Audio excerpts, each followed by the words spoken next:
Special shout out to Konrad for writing some of this script and helping out with researching this project. Glory to Ares Academy. I want to inform viewers that there is speculation in this, and I'm adding my own twist to the military forces and formations. There isn't any data or sources on the size of the military. Also, some of the sources and the numbers will be in the description below and featured in the video. Enjoy the video. Thanks for watching. 50,000 years ago, before the Citadel races emerged, information was corrupted by the Reaper invasions, causing data to be scarce and limited. The Prothean data was salvageable due to the recovering artifacts, as well as the last living Prothean, Javik, with Javik providing the history of the galaxy during his era. One of the main threats to their empire was the intelligent machines known as the Za-Til. This led to the unification of the galaxy under their rule, and they fought several conflicts or wars to ascend as the hegemon, as the Prothean Empire vehemently opposed synthetics and deemed them as a threat to their empire. This conflict was known as the Metacon War, followed by several series of wars. Prior to the Reaper's attack, the Prothean Empire was estimated to be 20,000 years old. During their reign, the Empire unified and conquered the galaxy, making them the galactic hegemon. When they encountered another species, Prothean military forces would give their new contacts a choice, to join them or be conquered. They repeated this until there was no one left to challenge their rule. The Protheans uplifted species such as the Rachni, which were animals to them, and instead made them into living weapons. However, the Rachni turned on the Protheans, sparking a war between both groups. To prevent the Rachni from expanding throughout their empire, the Prothean military forces burned 200 worlds to stop them. Javik recognized the Rachni as a relentless or formidable opponent and considered them a significant asset. As for population, for the Protheans, since it was a galactic empire, it should be in the quadrillions to tens of quadrillions, as both Konrad and a forum online put their numbers of the empire in this range. The user, we'll call them Tyzerus, stated on the forum doing the math and calculating the Prothean population at 75 quintillion people in 2,000 standard years, and placing the amount of worlds under control around 4.7 billion worlds, which is a rounded off estimate. This is a higher number, and the amount of worlds would make it a true galactic-sized empire, since they are roughly 100 billion to 200 billion worlds in the Milky Way galaxy. Some of these worlds may be habitable depending on the species, because the Prothean Empire most likely consists of numerous types of species. Galactic empires or federations would likely have a population in the tens of quadrillions to quintillions. It all depends on the birth rate, the population of each world, and whether they're in an active war or at peace with other nations. So let's make two models for the population size. Model 1 will entail a population size of 75 quadrillion people, which if the average population on each world is around 1.5 billion, depending on the era, the Prothean Empire would have about 50 million planets under their rule. For Model 2, it would be on the higher end of the spectrum, by applying the same average of 1.5 billion people, except this time it's for 4.7 billion worlds. We get 7.05 quintillion people. I know that's a large number and a lot of zeros at the end. It would be challenging to govern a centralized empire, as well as policing to keep planets or star systems in line, using the military and planetary defense forces.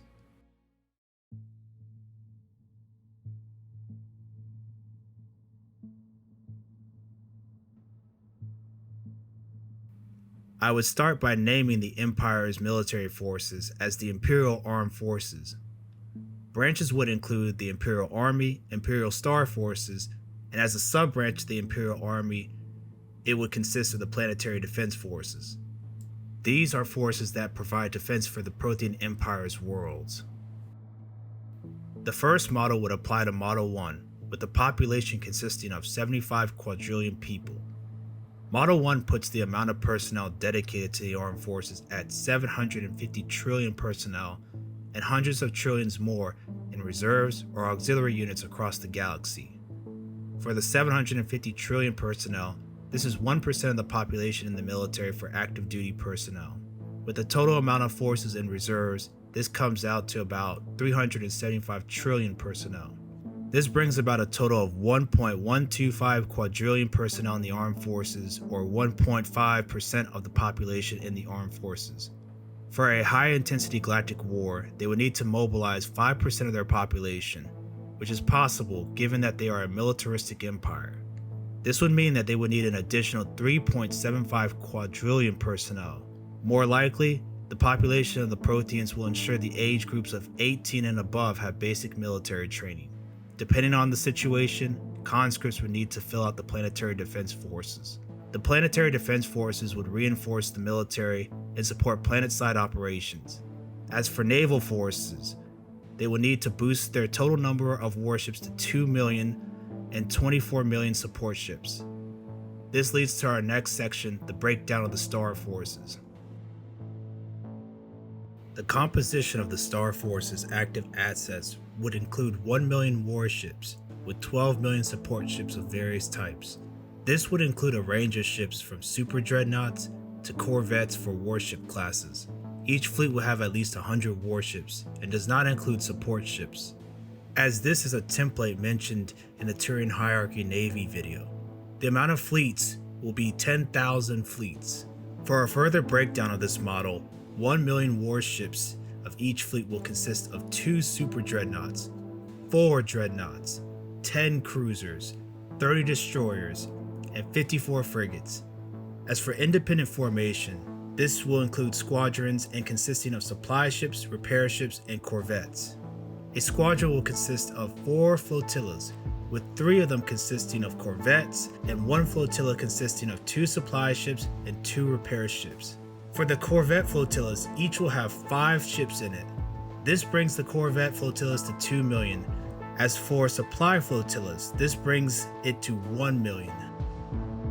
For the total number of ships of each class, this includes 20,000 super dreadnoughts, 40,000 dreadnoughts, 100,000 cruisers, 300,000 destroyers, 540,000 frigates.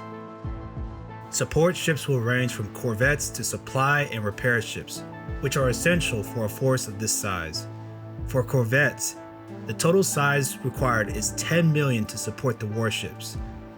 As for the remainder of the force, 200,000 for repair ships, 800,000 transport ships, and 1 million for supply ships to support the warships. As for the aircraft for the Navy, they will need to utilize fighter aircraft to engage in dogfights. Prothean Knights would pilot these aircraft and would need to have drones to back them up. These drones could be useful in launching swarm attacks to overwhelm their enemies. They could use some of these drones to escort bombers as well. Drones may be useful as an air defense asset to assist planetary defense forces. For bombers, it will be useful in striking strategic targets ranging from industrial, military bases to high-value targets, headquarters, and ships. To blot out the skies against the enemies who would resist the Prothean Empire's rule or seek to fight the Empire, the air arm which is under the Star Forces, here is a breakdown of what it will look like. The Empire will need 9.75 trillion pilots, which are not all active and some are in the reserves. As seen in the chart, some will be placed in bombers, others will be placed in fighter aircraft, and last, some will be placed in transportation aircraft. One of the most important elements to have in the Star Forces Navy is naval infantry. Their roles can range from boarding actions, to tip of the spear in planetary invasions, to being the first on the ground when dealing with rebel forces or insurgencies. They can also guard key assets such as space stations, which will be vital to the Empire. For Navy infantry personnel, it will consist about 10% of the Star Forces, which is 11.7 trillion personnel. Last is the total amount of personnel dedicated to the Star Forces, which is 111.8 trillion personnel in active forces, comprising of 15% of the active forces. And as for the reserves, 75 trillion personnel, which is 20% of the reserves mentioned earlier. During wartime in a high-intensity galactic war, they could have between 161 trillion personnel to 386.8 trillion personnel. The Imperial Army consists of the Empire's ground forces and is essential for projecting power planet-side and carrying out invasions to smaller interventions since they are a galactic policeman. They will consist of the bulk or majority of the armed forces. 85% of the active forces will make up the army, which brings the total personnel to 596 trillion. As for the reserve forces, it will consist of 300 trillion personnel. In wartime, for a galactic scale war, they could scale the size of their forces to 796 trillion personnel to 1.6 quadrillion personnel. During times of mobilization, the Imperial Army will receive 70% of the manpower pool. The doctrine of the ground forces is mass mobilize ground assets in the event of a galactic war and overwhelm the enemy with assault waves, essentially waging wars of attrition.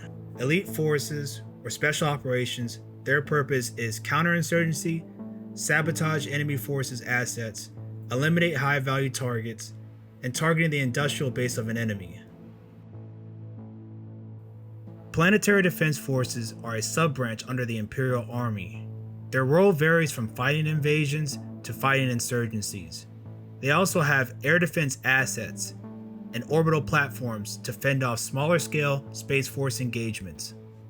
Consisting of 3% of the population serving in this branch, this puts the total amount of personnel to 2.3 quadrillion personnel. The reason for this many personnel is the Prothean Empire was a highly militarized society. It is imperative to maintain the defense of numerous worlds, which encompasses the Empire's territory. In times of war, out of the 5% mobilized, they would receive 10% of that manpower pool.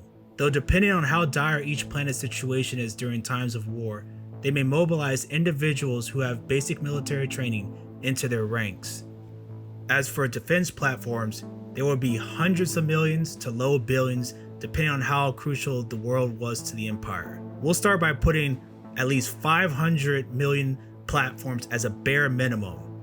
These assets will mostly be automated and some of them will have crews aboard. Platforms are essential for the protection of planetary invasions, rebel factions, and pirates. While it will be challenging to have a vast defense network of these systems, not to mention the cost and upkeep to maintain these platforms.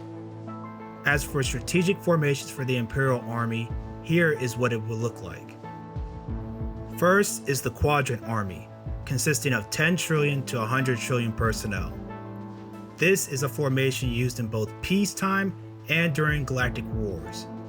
Responsible for a significant portion of the galaxy and overseeing 20,000 light years to 50,000 light years of space. Following is the Systems Army. Systems armies consist of 250 billion personnel to 500 billion personnel. Next is the Systems Army.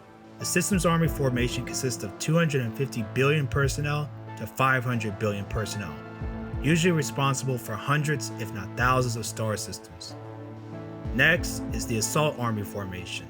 Assault armies consist of 50 million personnel. Armies of this size are stationed planet-side and occupy a world. Following is the Strike Corps. Strike Corps are the rapid response formations consisting of 50,000 personnel. These are intended to be nimble formations used in a crisis response or rebel uprising on a world or continent. Next is the Assault Corps. The Assault Corps consists of 100,000 personnel consisting of 3 legions, 1 strike corps. They are the tactical unit for major ground operations. And finally, Legions. Legions are the tactical unit for smaller scale campaigns.